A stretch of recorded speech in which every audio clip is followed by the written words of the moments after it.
Hello बच्चों, हमारे इस प्यारे से सीरीज कॉन्सेप्ट फटाफट में आप सबका स्वागत है। बेटा, जैसे कि आपको पता है कि इस सीरीज में हम 15 मिनट के वीडियो के माध्यम से आपको किसी भी चैप्टर के अंदर का जो इंपॉर्टेंट टॉपिक होता है वो हम आपके सामने लेकर के आते हैं। क्योंकि हमारे इस सीरीज में टीचर्स जो वीडियो आपको दे रहे हैं, क्योंकि वो बहुत लंबा नहीं होता, केवल 15 मिनट का होता है, तो ये आपके लिए भी देखना आसान होता है। आप भी इस 15 मिनट की वीडियो को देखिए और अपना रिवीजन बरकरार रखिए। तो आज इस सीरीज में मैं गोगी सर आपके लिए लेकर के आया हूं क्लास 11 के पहले चैप्टर का एक ऐसा इंपॉर्टेंट टॉपिक जिसमें बच्चे अक्सर कंफ्यूज होते हैं।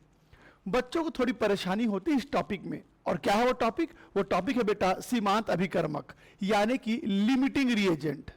तो आखिर लिमिटिंग रिएजेंट क्या होता है? क्लास 11 का जो फर्स्ट चैप्टर था, क्या चैप्टर था बेटा? Some basic concept of chemistry, रसायन की मूल अवधारणाएं। उस चैप्टर में इस टॉपिक का बहुत महत्व था। यह टॉपिक अपने आप में इतना इंपॉर्टेंट है कि मोल कॉन्सेप्ट जो होता है वो इस टॉपिक के बिना पूरा नहीं होता। तो एक बच्चा जब मोल कॉन्सेप्ट को समझना शुरू करता है, मोल परिकल्पना को समझना शुरू करता है, तो यह टॉपिक वहां पर एक बहुत ही महत्वपूर्ण, कहना चाहिए, रोल अदा करता है।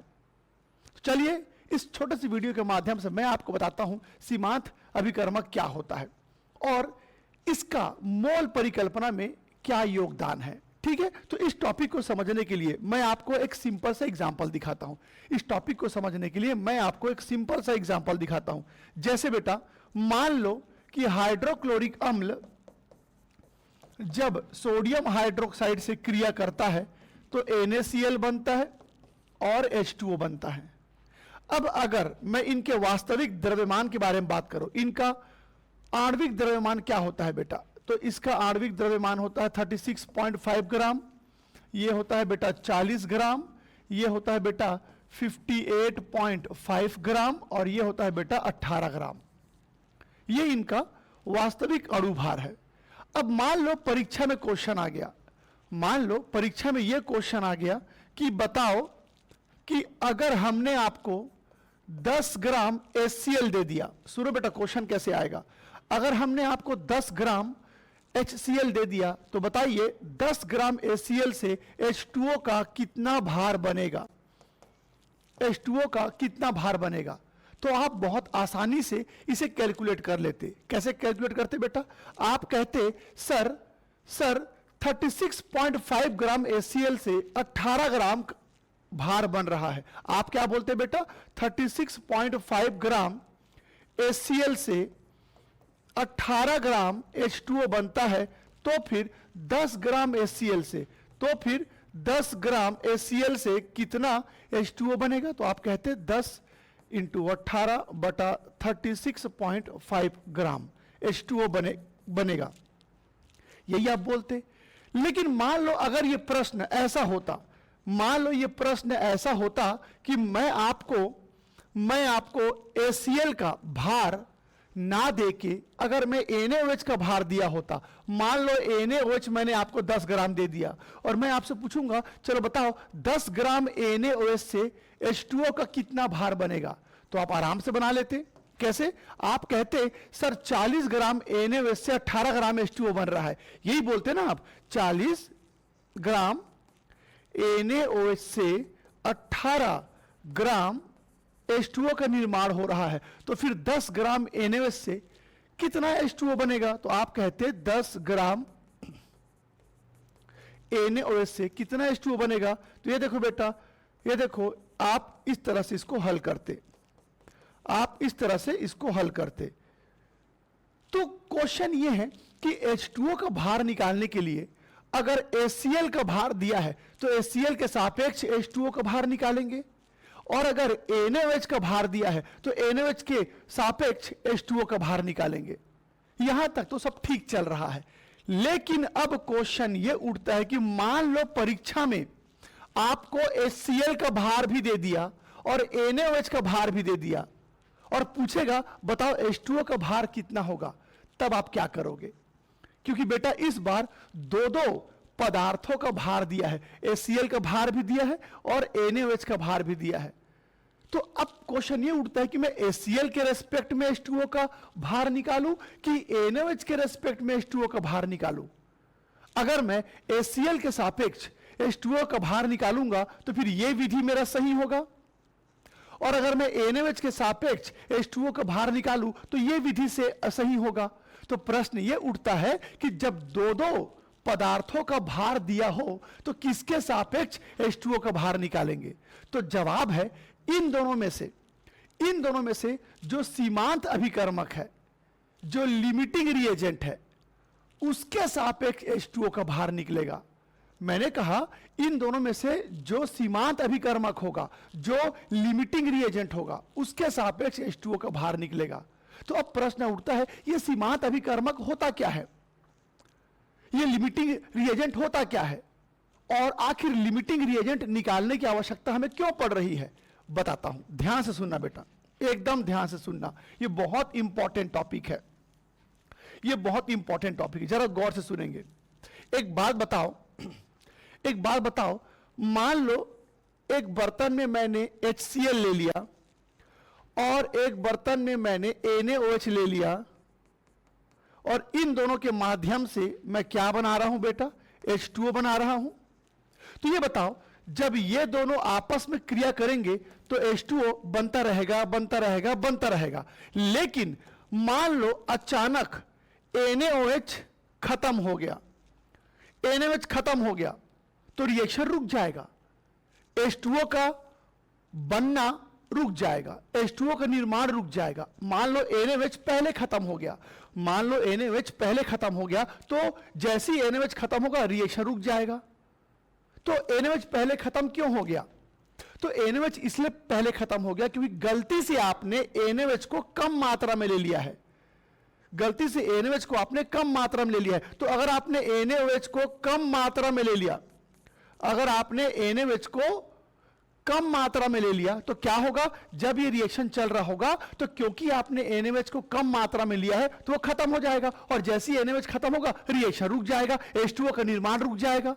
तो H2O का निर्माण, H2O का कितना भार बनेगा वो NaOH पर निर्भर कर रहा है, NaOH पर निर्भर कर रहा है, क्योंकि NaOH को आपने कम मात्रा में लिया है। तो बेटा किसी अभिक्रिया में जो अभिकर्मक कम मात्रा में होता है उसी को सीमांत अभिकर्मक कहते हैं, जिसकी मात्रा सीमित होती है। पर अगर मान लो आपने HCl की मात्रा कम ले ली, मान लो HCl की मात्रा आपने कम ले ली, गलती से आपने HCl की मात्रा कम ले ली, तो अब क्या होगा? रिएक्शन चलता रहेगा, अचानक रिएक्शन रुक जाएगा। अब रिएक्शन क्यों रुक गया? तो आपको पता चलेगा HCl तो खत्म हो गया, क्योंकि HCl को आपने कम मात्रा में लिया था। तो जब HCl को आप कम मात्रा में लोगे तो पहले खत्म हो जाएगा, और जैसे ही HCl खत्म होगा रिएक्शन रुक जाएगा, यानी H2O का निर्माण भी रुक जाएगा। तो मेरे कहने का मतलब है बेटा, जो अभिकर्मक कम मात्रा में होता है, सीमित मात्रा में होता है, वो आपके उत्पाद के मात्रा को निर्धारित करता है। यानी आपका जो प्रोडक्ट है वो कितना बनेगा, ध्यान सुनना, आपका जो प्रोडक्ट है वो कितने मात्रा में बनेगा, ये उसके ऊपर निर्भर करता है जो सीमित मात्रा में लिया गया हो। तो अगर आपको यह पता चल जाए कि इन दोनों में से किसको आपने सीमित मात्रा में लिया है, तो आपको पता चल जाएगा कि इन दोनों में से कौन सीमांत अभिकर्मक है। और सीमांत अभिकर्मक क्यों पता लगाते हैं? क्योंकि सीमांत अभिकर्मक वो अभिकर्मक होता है जिसकी मात्रा कम ली गई है, और वो जिस दिन खत्म हो जाएगा रिएक्शन आपका खत्म हो जाएगा। तो ध्यान रखना, किसी भी प्रोडक्ट का कितना भार बनेगा वो उसके ऊपर निर्भर करता है जो सीमांत अभिकर्मक होता है, क्योंकि सीमांत अभिकर्मक उसे कहते हैं जो सीमित मात्रा में होता है, और जो सीमित मात्रा में होता है वो जब तक चलेगा तब तक रिएक्शन चलेगा, जो सीमित मात्रा में होता है वो जब तक चलेगा तब तक रिएक्शन चलेगा, और जहां वो खत्म हुआ रिएक्शन रुक जाएगा। तो चलो पता लगाते हैं इन दोनों में कौन सीमांत अभिकर्मक है, क्योंकि जो सीमांत अभिकर्मक है उसी के सापेक्ष H2O का भार निकालेंगे। तो गौर से सुनेंगे बेटा, गौर से सुनेंगे।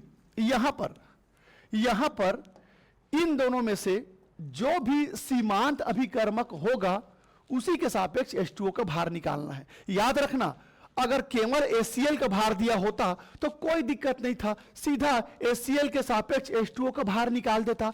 अगर NaOH का भार दिया होता तो NaOH के सापेक्ष H2O का भार निकाल दिया। पर यहां पर दो दो पदार्थों का भार दिया है, तो इन दोनों में से जो सीमांत अभिकर्मक होगा उसी के सापेक्ष H2O का भार निकालना है। तो चलिए मैं आपको सिखाता हूं कि कैसे हम इन दोनों के बीच सीमांत अभिकर्मक पता करेंगे। तो सीमांत अभिकर्मक पता लगाने के लिए पहले यह समझिए कि मैंने आपको HCl कितना दिया है बेटा। मैंने आप लोगों को HCl दिया है 10 ग्राम और मैंने आपको NaOH दिया है 10 ग्राम।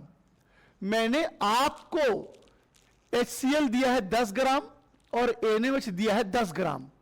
दोनों 10-10 ग्राम है, दोनों 10-10 ग्राम है, लेकिन इन दोनों में से कोई एक ऐसा है जो सीमित मात्रा में है। बताता हूं कैसे पता करेंगे। तो उसके लिए आपको क्या करना है बेटा, एक बार HCl के सापेक्ष NaOH का भार ज्ञात करो। NaOH की मात्रा, NaOH की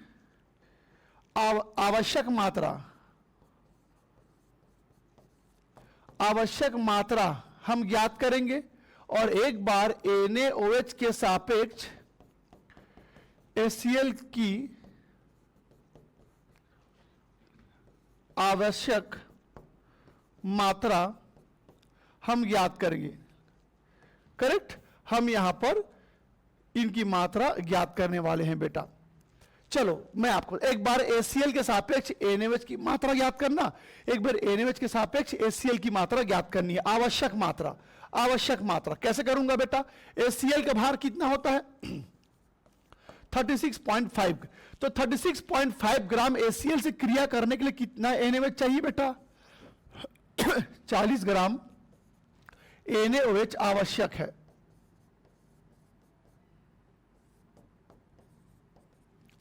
है। तो फिर 10 ग्राम HCl से क्रिया करने के लिए कितना NaOH चाहिए। तो बेटा 10 ग्राम HCl से क्रिया करने के लिए कितना NaOH की आवश्यकता होगी। तो 40 गुणित 10 बटा 36.5 ग्राम NaOH आवश्यक है।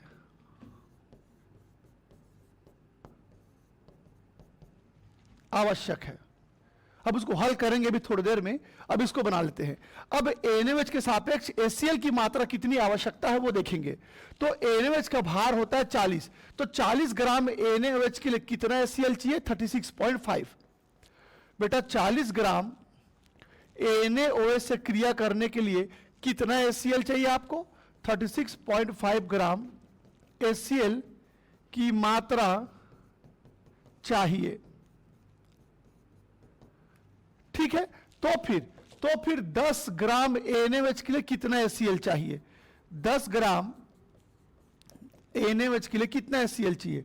तो 10 का गुणा कर देंगे बेटा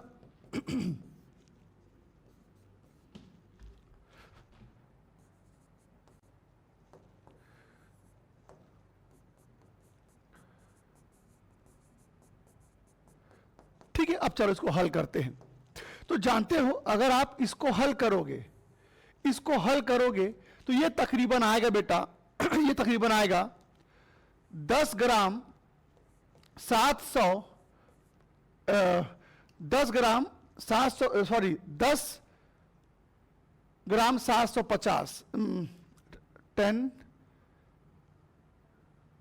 हाँ ये इतना वैल्यू आएगा बेटा। इसको आप हल करके देखना, इसी के आसपास आएगा।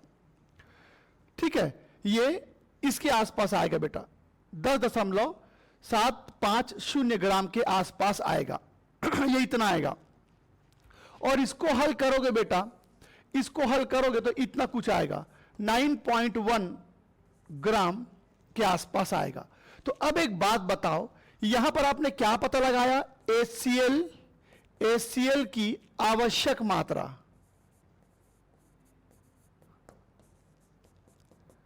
मतलब इस अभिक्रिया में HCl की कितनी मात्रा की आवश्यकता है वो मैंने पता लगाया।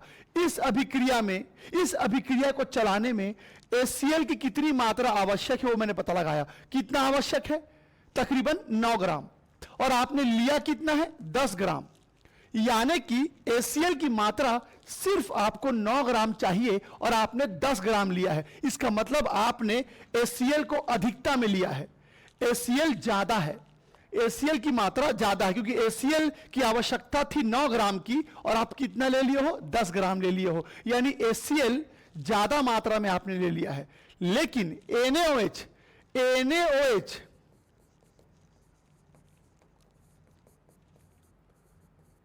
की आवश्यकता कितनी है बेटा, 10.750 ग्राम।